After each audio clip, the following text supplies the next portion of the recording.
নমস্কার জানাচ্ছি সকল দর্শক বন্ধুদের। আপনাদের আজকে আমি মা লক্ষ্মী দেবীর পাঁচালী পড়ে শোনাবো।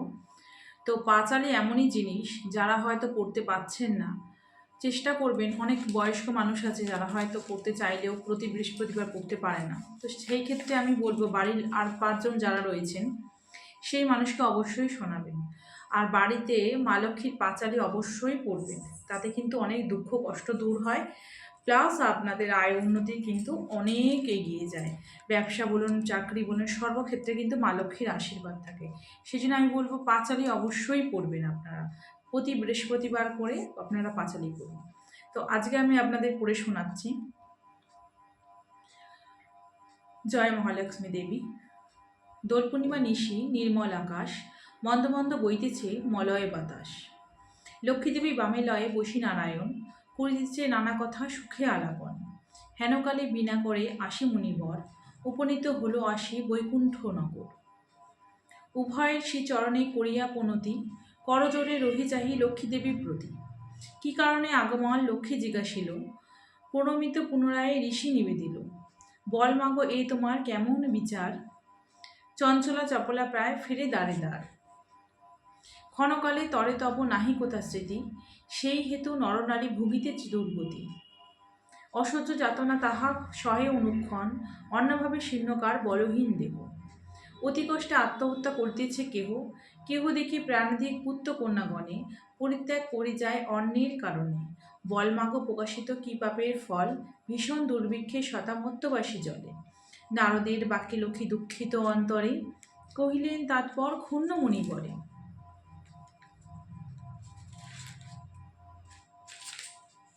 মদ্যবাসী দুঃখ পায় শোকের বিষয়, দুষ্কৃতির ফল ঋষি জানিবে নিশ্চয়। চঞ্চলা আমার নাম কিসের লাগিয়া, একে একে বলি তাহা শুন মন দিয়া। স্বাস্থ্যবাক্য নাহি মানি যত নারী নর, অস্বাস্থ্যের স্বাস্থ্য বলি মানে নিরন্তর। অনাচারে ছেয়ে গেছে সকল সংসার, অপবিত্র স্থানে বল থাকি কি প্রকার। নিজ ধর্ম নিজ শিক্ষা দিয়া বিসর্জন, পরধর্ম পরশিক্ষা করিছে গ্রহণ। দিবানিদ্রা ক্রোধ অনাচার অহংকার, অলস্য কলহ মিথ্যা ঘিরেছে সংসার। উচ্চহাসে কটু ভাষা কহে নারীগণ, সন্ধ্যাকালে হয় সবে নিদ্রায় মগ্ন।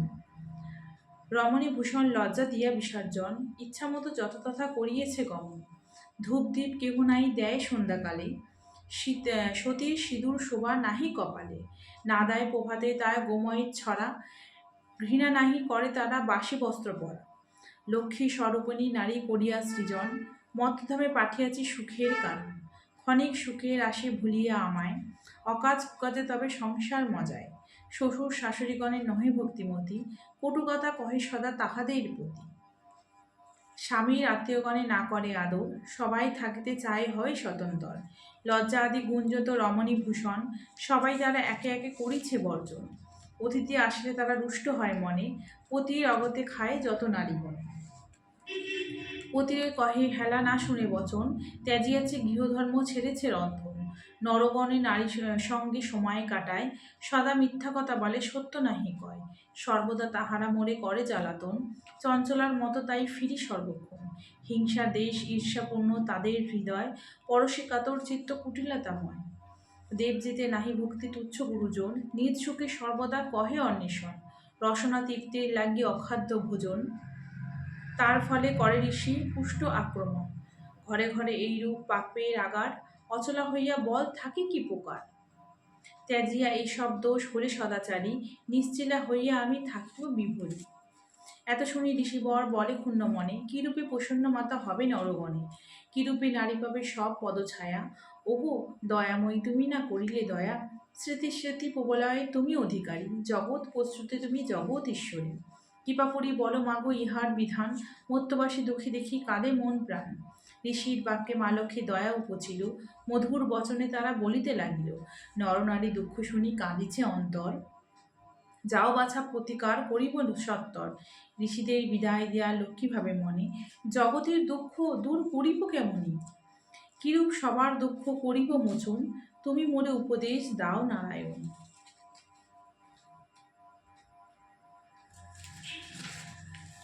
শুনিয়া লক্ষ্মীর কথা ওহি লক্ষ্মীপতি, উঠিলা কি জন্য প্রিয় স্থির কর্মতি। আমি যাহা বলি তাহা কর শ্রবণ, মধ্যধামে লক্ষ্মীব্রত কর প্রচলন। প্রতি গুরুবারে মিলি যত নারীগণ পূজিয়া শুনিবে কথা ভক্তিযুক্ত মনে। ঐশ্বর্য বাড়িবে তাহা তোমার কৃপায়, সর্বদুঃখ দূরে যাবে তোমার দয়ায়। শুনি তাহা লক্ষ্মী দেবী আনন্দিত মনে, চলিলেন মত্যধামে ব্রত প্রচারণে। অবন্তী নগরে গিয়া হন উপনীত, দেখিয়া শুনিয়া লক্ষ্মী হরিল স্তম্ভিত। নগরে অতিধ্বনি ধনেশ্বর রায়, ঐশ্বর্য ছিল তার কুবেরের প্রায়। সোনার সংসার তার শূন্য সিংহাদেশ, সবাকারে পালিতেন পুত্র নির্বিশেষ। এক অন্নে ৭ পুত্র রাখি ধনেশ্বর, সসম্মানে যথা গেল গেল লোকান্তর। ভর্জারে এই যন্ত্রণা পেয়ে ৭ সহোদর, পৃথক হইল সবে কিছুদিন পর। হিংসাদেশ অলক্ষ্যের যত সহচর, সবে আসি একে একে প্রবেশশীল ঘর। দেখিয়া এসব দোষ ক্রোধে অন্তরে, সেই গৃহে লক্ষ্মীদেবী ছাড়িল সত্তরে। বৃদ্ধা ধনেশ্বর পত্নী নিজ ভাগ্য দোষে, না পারি তিষ্ঠিতে গৃহে বধূদের রোষে। অনন্যের চলিল বৃদ্ধা ত্যাজিতে জীবন, ভাগ্যদোষে ঘটে হায় এহেন ঘটন। অন্যভাবে শীর্ণ দেহ মলিন বদন, চলিবার শক্তি নাহি করিছে ক্রন্দন। হেনকালে বৃদ্ধাবেশে দেবী নারায়ণী, পথমাঝে উপস্থিত হলেন আপনি। করুণারূপণী লক্ষ্মী জিজ্ঞাসিল বৃদ্ধারে, কি কারণে আসিয়াছ এ ঘোর কান্তানে? কাহার তনয়ে তুমি কাহার ঘরণী, মলিন কি হেতু মুখ কহ হোক বাছিনি। বৃদ্ধা ভয়ে শোনো মাগো আমার কাহিনী, স্বামীহীনা আমি মাগো অতি অভাগিনী। পিতাপতি ছিল মোর অতি ধনবান, গৃহেতে ছিল মা মোর লক্ষ্মী অধিষ্ঠান। সোনার সংসার মোর ছিল ধনে জনে, পুত্র পুত্রগণ মনে সেবিত যতনে। অতি পরলোকে গেল সুখ শান্তি নিসুখ শান্তি যত, গিয়ে হতে একে একা হলো তিরোহিত। ৭ পুত্র ৭ হারে হয়েছে এখন, বধূরা সর্বদা মোরে করে জ্বালাতন। সহ্য নাহি হয় আর তাদের তাড়না, প্রাণ ত্যাজিবে তাই করিছি বাসনা। লক্ষ্মীদেবী বলে শুনো আমার বচন, আত্মহত্যা মহাপাপ নরকে গমন। গৃহে ফিরে যাও সতী করো লক্ষ্মীব্রত, আবার হইবে তব সুপূর্বমত। গুরুবারে সন্ধ্যাকালে লয় বধূগণে, ভক্তি বলে লক্ষ্মীব্রত করিবে যতনে। জলপূর্ণ ঘটে দেবে সিঁদুরের ফোঁটা, অমের পল্লব তাহে দিবে এক গোটা। আসন সাজায় তাতে দিবে গুণাপান, সিঁদুর গুলাইয়া দিবে ওই এত বিধান। ধূপ দ্বীপ জ্বালিয়া রাখিবে বামেতে, ব্রতকথা শুনিবে দোপালয়া হাতে। মনে মনে লক্ষ্মী মূর্তি করিয়া চিন্তন, ভক্তি ভরে ব্রত কথা করিবে শোভন। কথা শেষে উলু দিয়া প্রণাম করিবে, যত করি গণে সিঁদুর পরিবে। যে নারী পূজা করে প্রতি গুরুবারে, হইবে বিশুদ্ধ মন লক্ষ্মী দেবীর বলে। লক্ষ্মীর ব্রত যে গৃহেতে হয় ১২ মাস, সেই গৃহে সদা আমি করি যে নিবাস। সেই গৃহে বাধারাব হইয়া অচলা, ভক্তবঞ্চ পূর্ণ করি আমি যে কমলা। পূর্ণিমা তিথি যদি হয় গুরুবারে, ওই ব্রত যে বা নারী করে অনাহারে। সকল বাসনা তার পূরণ হইবে, প্রতিপুত্র লয়ে সুখে ১২ মাস রবে। লক্ষ্মীর ভাণ্ডার সবে স্থাপে ঘরে ঘরে, রাখিবে তুণ্ডুল তাহে এক মুষ্টি করে। সঞ্চয়ের পথ ইহা জানিবে নিশ্চয়, অসময় উপকার পাবে সুনিশ্চয়। অলস্য ছাড়িয়া সুতা কাটিবে যতনে, অন্নবস্ত্র কষ্ট যাবে মহৎ বচনে। প্রসন্ন থাকিব আমি কহিলাম সার, যাও গৃহে কর মাগো ব্রতের প্রচার। এই কথা বলি লক্ষ্মী নিজ মূর্তি ধরি, বৃদ্ধারে দর্শন দিল দেবী কৃপা করি। দেখিয়া হইল বৃদ্ধা আনন্দে বিভোর, প্রণাম করিল সতী জুড়ি দুই কর। প্রসন্না হইয়া লক্ষ্মী দিল তার কোল, নানান উপদেশ দিল বলি মিষ্ট বোল। লক্ষ্মী বলে ব্রত মোর করহ প্রচার, পুনরায় হবে তবে বহিরব অপার। পুত্র বধূগণ বসে রহিবে তোমার, পুনরায় শান্তিময় হইবে সংসার। উপদেশে দিয়া লক্ষ্মী হল অদর্শন, হস্তটিতে বৃদ্ধা গৃহে করিল গমন। গৃহে ফিরি বধূগণে ডাকিয়া বলিল, লক্ষ্মী দর্শন যার এইরূপ ঘটিল। ব্রতের বিধান বৃদ্ধা বলিল সবারই, যে সকল কথা লক্ষ্মী বলিল তাহারই। শুনে সব বধূগণ করে লক্ষ্মীর ব্রত, হিংসাদেশ আত্মাভাব হলো তিরোহিত। ব্রতকালে এক হলো ৭ সহোদর, দুঃখ কষ্ট দূরে হলো ঐশ্বর্য বিস্তর। লক্ষ্মীদেবী পূর্ণ গিয়ে করে আগমন, অচিরে হইল গৃহ শান্তি নিকেতন। দৈবযোগে একদিন ব্রতের সময় এক নারী আসি গৃহে উপনীত হল, ব্রতকথা শুনি তার ভক্তি উপজিল। মনে মনে লক্ষ্মীদেবী মানস করিল, স্বামী হয়েছে কুষ্ঠ অক্ষম অর্জরে। ভিক্ষা মাগি যাহা পায় খাই দুইজনই, তাই নারী মনে মনে কহিল বাসনা, পতিরে নীরব করে চরণে কামনা। গিয়ে ফিরি সেই নারী করে লক্ষ্মীর ব্রত, ভক্তি ভরে এও লয়ে পুজো সাধ্যমতো। লক্ষ্মীর কৃপায় তার দুঃখ হইল দূর, সুস্থ হলো স্বামী তার ঐশ্বর্য প্রচুর। যথাকালে শুদ্ধাকালে জন্মিল তনয়, সংসার তাহার হইল সুখের আলয়। এইরূপে লক্ষ্মীব্রত হয় ঘরে ঘরে, প্রচলিত হয় শেষে অবন্তী নগরে। অন্তঃপর শুনে সবে অপূর্ব ব্যাপার, ব্রতের মাহাত্ম্য হইল যেভাবে প্রচার। একদিন গুরুবারে অনন্তী নগরেই মিলে সব মামাগণ লক্ষ্মীর ব্রত করে। সেই নগরবাসী এক বণিক তনয় আকস্মাৎ আসি তাহা উপনীত হয়। বহু ওই ধৈর্য তার ভাই পঞ্চজন পরস্পর অনুগত রয় সর্বক্ষণ। ব্রত পূজা দেখি সেই সাধুর তনয় বলে, এ কি ব্রত, এতে কি বা ফল হয়? শুনি তাহারা সহদরে বলে, বত্রীগণ, লক্ষ্মী ব্রত করি যাতে মানস পূরণ। ভক্তি বলে সেই ব্রত যে জন করিবে, মনের সকল আশা অবশ্য করিবে।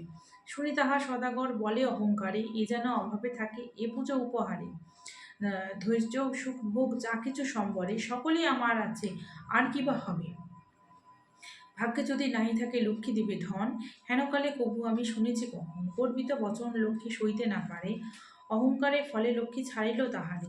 এত বলি সদাগর লক্ষ্মী করি হেলা, নানান দ্রব্যে পূর্ণতরী বাণিজ্যে গেলা। লক্ষ্মীর কপিতে পড়ি সেই সাধুজন, তরি সহ জলের মধ্যে হইল নিগম। অট্টালিকা আদি করি যাহা ছিল তার, বজ্রাঘাতে পরে সব হইল ছারখার। ভাতৃভাবে দূর গেল সব হইল ভিন্ন, সোনার সংসার তার হইল ছিন্ন ভিন্ন। ভিক্ষা করি সকলেই ফিরি দ্বারে দ্বারে, পেটের জ্বালায় গেল দেশ দেশান্তরে। বিপদে পড়িয়া সেই সাধুর তনয়, অশ্রু ঝরে দুনয়নে করে হায় হায়। কিবাদশে অভিবিধি করিলে এমন, অধম সন্তান আমি অতি অভাজন। দুর্গতি দেখিয়া লক্ষ্মী দয়া উপজিল, করুণা হৃদয়া লক্ষ্মী সকলই ভুলিল। দুঃখ দূরে করিবার করিয়া কৌশল, পাঠায় অবন্তী ধামে করি ভিক্ষা ছল। নানা দেশে ঘুরিয়া আমি তাহার পর উপনীত করিলা অবন্তী নগর। দেখে সাধু লক্ষ্মীব্রত করে নারীগণ, শোনায় শৈল তার পূর্ব নিবারণ। মনেতে বুঝিল কেন পড়িল বিপাকে, অহংকারে দোষী লক্ষ্মী ছাড়িল মাকে। করজোরে ভক্তি ভরে হয় এমন দণ্ড, লক্ষ্মীর করিয়েছে স্তম্ভিত সাধুর নন্দন। ক্ষমা মাগো এ দাসের যত অপরাধ, তোমারে করিয়া হেলা ঘটে পরমাদ। অধম সন্তান তব কর মোরে দয়া, বিপাকে পড়িয়েছি মাগো দেহ পদছায়া। শ্রেষ্ঠ হাতে শ্রেষ্ঠতরা পরমা প্রকৃতি, উপাধি বর্জিতা তুমি মূর্তিমতী ধৃতি। সতীসাধ্যী রমণী তুমি মাগো উপমা, দেবগণ ভক্তি করে সদা পূজে তোমা। সুর নর সর্বদা সম্পূর্ণরূপী, জগৎ ঈশ্বরী তুমি ঐশ্বর্যদায়িনী। বৃন্দাবনে মাঝে মাগো তুমি রাজেশ্বরী, সকলের তব অংশ আছে যত নারী। গোলোকে কমলা তুমি মাধব মোহিনী, ক্ষীরনোদ সাগরে তুমি ক্ষীরোদ নন্দনী। মহালক্ষ্মী তুমি মাগো ত্রিবিধ মণ্ডলে, গৃহলক্ষ্মীরূপে তুমি বিরাজ ভূতলে। তুমি তুলসী গঙ্গা পতিত পাবনী, সাবিত্রী ব্রাহ্মণ তুমি বেদের জননী। কৃষ্ণ প্রাণস্বরী তুমি কৃষ্ণ প্রাণেধিকা, দাপরে ছিলে মাগো তুমি রাধিকা। বৃন্দাবনী তুমি মাগো বৃন্দা গোপিনী, নন্দালয়ে ছিলে তুমি হয়ে গোপেশ্বরী। বিরাট চম্পক বনে চম্পকশ্বরী, শতশৃঙ্গে শৈল তুমি সবিতা সুন্দরী। নমস্কার, আপনাদের জানালাম আজকে পাঁচালী। তো পড়বেন আপনারা সবাই, প্রতি বৃহস্পতিবার করে চেষ্টা করবেন। যারা করতে পারছেন না তাদেরকে শোনানোর চেষ্টা করবেন। আর অবশ্যই গৃহের কর্ত্রী বা সধবা মানুষরা চেষ্টা করবেন, মেয়েরা সবাই চেষ্টা করবেন মা লক্ষ্মীর এই পাঁচালী পড়া। নমস্কার, জয় মাতা।